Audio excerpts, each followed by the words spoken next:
সেজদায় পরে আল্লাহরে বলবেন, আল্লাহ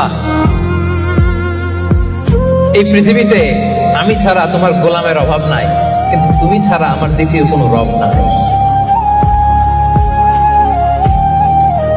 চোখের পানি ছেড়ে আল্লাহরে ডেকে বলেন, আল্লাহ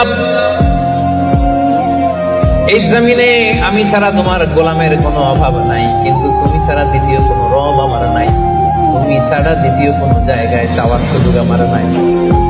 চোখের পানি ছেড়ে আল্লাহরে বলেন, আল্লাহ কোরআনে তুমি শিখিয়েছো ফরিয়াদীদেরকে কেউ যদি চায় ওই ফরিয়াদীদেরকে বারণ করা যায় না, তুমি কেমন করে এই অভাগা ফরিয়াদীকে আজকে ফিরিয়ে দিবা।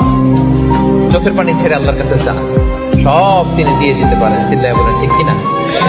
গোটা বিশ্বের সবাই আমাদের যার যা লাগবে সব যদি আল্লাহর কাছে চাই, আল্লাহ যদি সবাইকে সবকিছু দিয়ে দেয়, আল্লাহ বলে আমার ক্ষমতার 1 ইঞ্চিও কমবে না। চিল্লায় বলেন ঠিক কিনা?